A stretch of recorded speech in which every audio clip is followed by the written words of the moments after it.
Don't just live for tomorrow, or just live in yesterday. Just be glad for all you have that's in today. Hey everyone, Connie here, and welcome to my blind reaction to Shaman King 2021, episode 11. So last time we had a bit of an intermediary episode. It was very much just kind of bridging the gap there. Following the announcements for the start of the official Shaman fight, now that the preliminaries are over, our group is just kind of relaxing afterwards while waiting for the true fight to begin.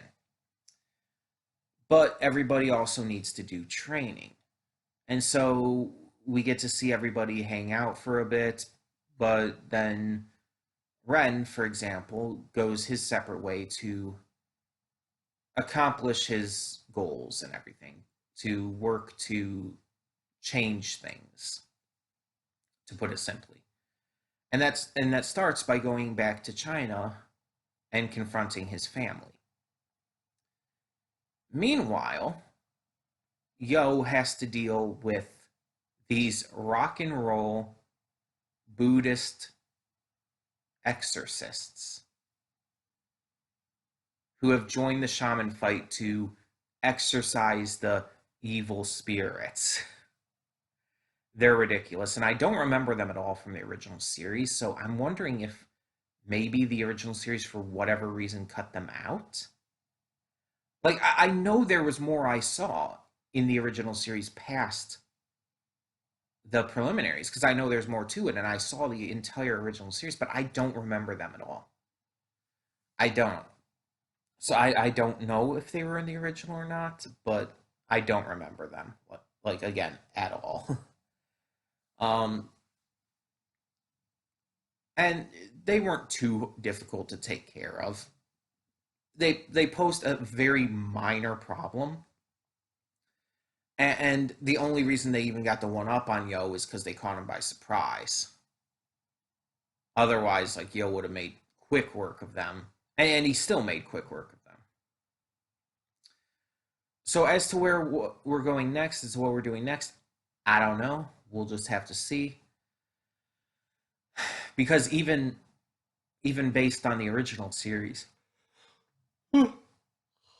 as I believe I said last time, I don't actually remember a lot of the specifics of the post-preliminary content. I remember little details here and there, but I don't remember specifics. So I'm very much excited to see what more they do here. And also, just for a little fun information here, I heard that they're, like, bringing back the original dub. Like, they're doing a re-release of Shaman King in the original dub, specifically the dub, which is interesting. They're doing some kind of re-release thing with that, I heard. As well as I heard that this version, 2021, will be coming to Netflix in August. Or at least will start coming to Netflix in August. So it's going to be interesting. I definitely plan to check that out just to hear what the dub is like, because since it's coming to Netflix, there's obviously going to be a dub. I definitely want to hear what it's like in comparison to the original. Because the original had some really goofy accents and voices for some of the characters. Like, I think Wooden Sword Rio was voiced by Shaman. I think. Which is funny because Shaman was Goku. He's the voice of Goku in the English dub, but also he's been in some weird shit. Let's be honest. He was in Kappa Mikey for Christ's sake. It's just like,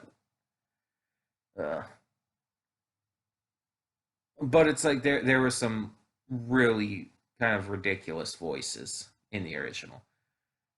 So I'm kind of interested to see how that stacks up. And yeah, definitely gonna be interesting. But it's still one of those cases where it's like you're not going to obviously get all of it right away. You're basically going to get the first arc onto onto Netflix at this point, and then you're going to have to wait like another like half a year for anything more. And it's ridiculous when Netflix gets like these anime. It basically ruins the anime. They did the same thing with Carol and Tuesday, and it completely ruined all of the momentum for the series because it's like a lot of people choose to watch it like officially and everything, and a lot of times that's like on Crunchyroll or Funimation or whatnot. But when it's on Netflix, the official release is delayed because Netflix does its binge model. So they delay the release by months and months and months, and by then people don't care anymore. People just don't care anymore, and so because of that, because they've lost their interest, it does poorly, and it's a reason for Netflix to try and like push away anime or to not focus on anime, and it ruins the entire thing, and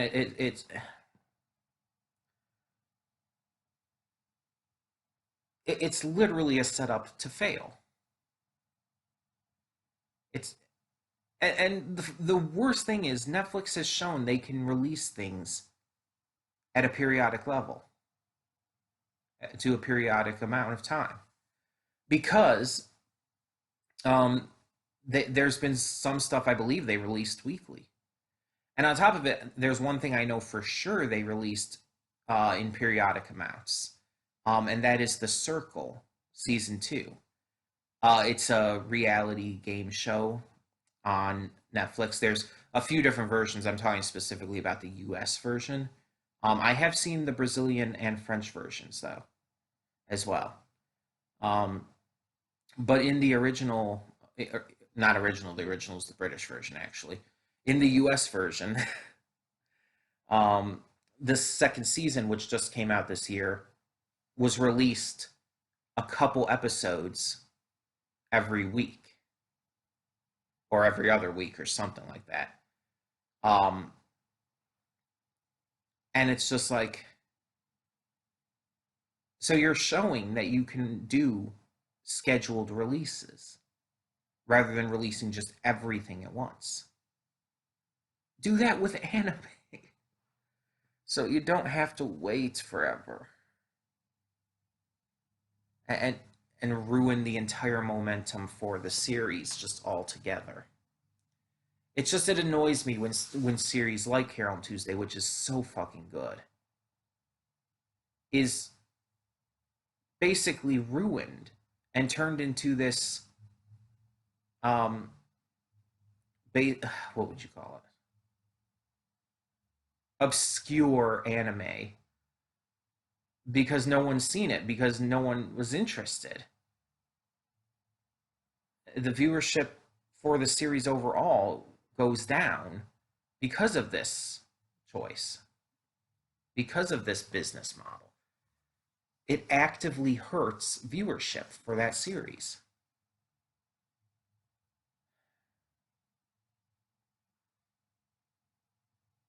It's really bad. But I can't, well, I could, but I'm not going to rant on this forever. Um, the point is, though, that they seem to be doing that with Shaman King. Um, they could have waited longer, admittedly, so I'm glad that they didn't. But still, even releasing it like, I guess, arc by arc, like it seems to possibly be doing. Or technically, since it's releasing in August, there's going to be quite a few more episodes by a point. I don't know exactly when the release is going to be. Um, like when the part one of the release is going to cut off. I don't know.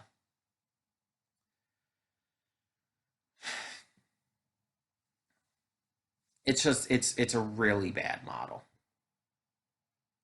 But either way, I am excited to get to this episode, see what we got in store next, so let's just do so. When the screen fades to black, pause this redirect and go to the description below. Follow the link to the reaction, and after you watch it, come back here to the redirect and resume play. Because after it fades black, then it fades back in, everything from that point forward will be my afterthoughts and will contain spoilers to the episode.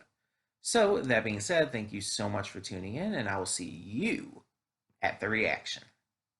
And we are back, and we'll begin with spoilers in 3, 2, 1, now. So I looked it up because I wanted to see if this was in the original series, and it was. I just don't remember it, like, at all. Which is, I mean, a good thing, because it allows it to be fresh in my mind and everything, and I don't have to worry about comparisons. But apparently, in the original series, this took place in the 20s in terms of episodes, because, you know, the original series had a shit ton of filler and all. And from what I saw, originally, Bose, the musical duo, the Exorcists, rock and roll Exorcists, they were apparently interjected into this arc in the original. Like, they didn't come in until after Basan had already come to get Yo and them for help, and they were already on their way. Also, another difference is Anna didn't let them go in the original. Or at least she told them they're not allowed to go. And in this one, it's just like, well, okay, we're surprised Anna did allow us to go. And it just like kind of hand waves it off. Which, I mean, I'm fine with either way, I guess. But let's actually talk about this episode now that we've gotten that out of the way. So this kind of continues off of some stuff we've seen before. We already seen June talking to Tao En and just trying to basically stand up for her brother and everything. We didn't really know the outcome of that, though. So we then, in the last episode, had Ren heading back to face his father and everything, and so this episode, we kind of bring it all together into this next arc. We find out that June had been tortured and imprisoned by her father for choosing to side with the likes of Yo and go against the family, as Tao En basically put it. Ren sees this and it emboldens him even further to fight his father, but he loses badly and is also tortured and imprisoned. We found out that June has been there for about 20 days, while Ren, by the time of the current day, has been there for about 10. So, yeah, that's fun. Not really, but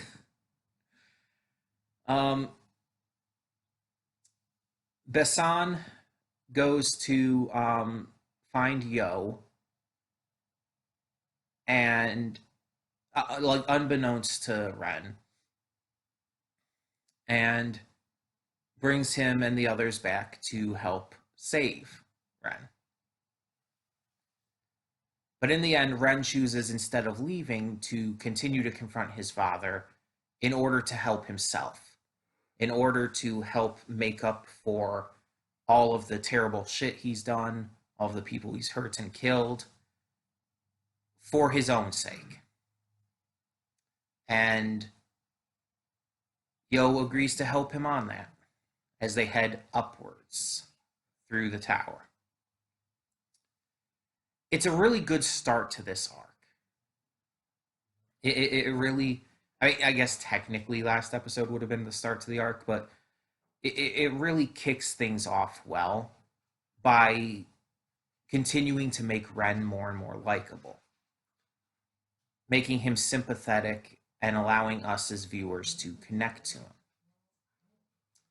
Also, by seeing June hurt and imprisoned and stuff as well, another character we've already seen, it further emboldens that hatred towards Tao En. Um, and I think that's a good thing to make your villain of the arc as hateable as possible is honestly what a lot of shows should strive for. One Piece does this amazingly. Other big shonen anime have done this, like Yu Yu Hakusho. Although Yu Yu Hakusho has made some of its villains actually semi sympathetic as well. Sensui, for example, or at least to a point where you understand them. Um, but most of the villains you do hate, or at least love to hate, just for the fun of it. Like the Tagoro brothers. But anyways, this isn't about Yu Yu Hakusho. Um, but yeah, we really got a strong start seeing the strength of the Tao family's Jiangxi. Just getting to see like how much stronger Tao En is than June or Ren. It's important to establish the power level and difference between them with these characters. We also got a badass moment of Horo Horo and Wooden Sword Ryu fighting together against these special five Jiangxi, whose name in the episode seemed to be conflicted. Like the subtitles said something different than like what the official like label in the episode showed. Let me see if I can find it again real quick. It's like right when they were introduced. Tao En brought them out.